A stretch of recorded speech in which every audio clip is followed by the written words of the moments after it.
Good afternoon, I'm Jenny. You're watching Newsround live on the CBBC channel. Coming up in the next 6 minutes, we check out the Japanese island that keeps on growing,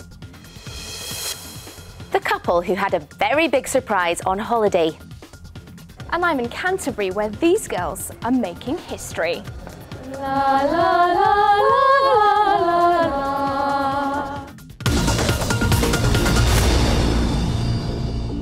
First, the Syrian government and main opposition have met in the same room along with world leaders at peace talks in Switzerland. The aim of the talks is to try and end Syria's 3-year civil war. The two sides sat face to face but didn't talk directly to each other in the meeting, which lasted half an hour. They're due to meet again later today, where they're expected to talk about how to help the Syrian people affected by the war. Next, more heavy rain is on the way this weekend, and it could cause big problems for areas already affected by the flooding. Things are really bad in Somerset in the west of England. A massive area has been underwater for the past 3 weeks. In this village, families are having to use boats to get around. The council says it can't deal with it alone and could call in the military to help. Next up, to the little bit of Japan that's popped up out of the sea and just keeps growing and growing. When a volcano erupted off the coast of Japan in November, it started to form a mini island. And it's still not stopped. Take a look at this. When it started, scientists thought it wouldn't last. They thought the tiny island pushed up above the ocean by a powerful volcano would disappear within weeks. But they were wrong. And a month later, it was 3 times bigger. The little island even overtook the island next door, and it's become so famous people started to think up names. One blogger has named it Snoopy Island, and you can see why. From certain angles, it really does look like a certain famous cartoon character, or at least it did. That's because today, the island is 30 times the size it was in November. It's now so big, Japan is having to rethink the size of its country. And it's getting bigger all the time. Well, to tennis now, and there's a new champion. China's Li Na has won at the Australian Open for the very first time. The world number 4 seed beat Dominika Cibulkova in straight sets in the women's singles final. Tomorrow, it's the men's final. Spain's Rafa Nadal will meet Stanislas Wawrinka from Switzerland. Next up, one of the Premier League's biggest stars has officially swapped Chelsea for Manchester United for a club record thought to be £37 million. The Spanish midfielder Juan Mata is thought to be having his medical today before he officially signs for the team.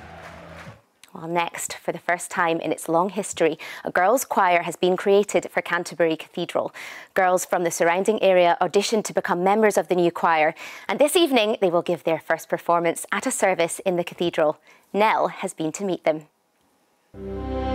Canterbury has been an important place of worship for the Church of England for well over 1,000 years. It's where the head of the church, the Archbishop, is based, and lots of important services are held here. But for hundreds of years, it's been the boys' choir that have performed in important services in the cathedral. Now it's the girls' turn. These 16 girls have been chosen to form the first ever girls' choir. We've got to prove ourselves and prove we're just as capable as the boys. Well, of course, there's always pressure, but I'm excited. I'm using those nerves to build up my confidence. Yeah, I'm really excited, and I think it's something that I'll remember for the rest of my life. This is a very important rehearsal ahead of their first performance. It's going to be a momentous occasion. We're going to have loads of people here to come and hear us. Yeah, it's going to be great. What was it like the first time the girls got together to practice? We knew the girls were going to be good. We'd heard them at auditions, and we knew there was some really good quality voices in there, but I was really bowled over at how confidently they came in. There were nerves, obviously, but nonetheless they really threw themselves into it and seemed to have really enjoyed it. This choir will now perform in the cathedral on a regular basis. It's an important change to the history of this amazing building. It's a landmark occasion in that we're taking into the formal singing of the cathedral girls' voices. I think it will be a lovely dimension, and everything that goes forward will be cheerful about it. Now, I might not be an expert, but sound pretty good to me.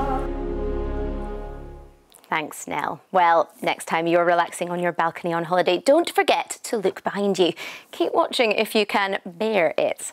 This Scottish couple staying in America somehow didn't notice the hairy visitor in their background. Luckily, the pair and the bear were fine after their adventure.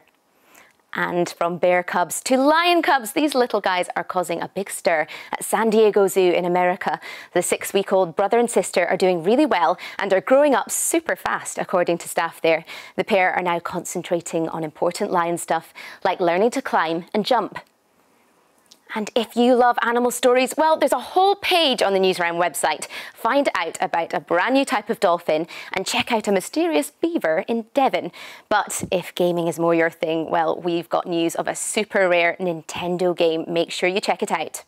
That's all from Newsround today. Make sure you make space in your weekend to check out our brilliant website. We've got quizzes, funny clips and games to keep you busy for hours, and I'll see you in the morning. Goodbye.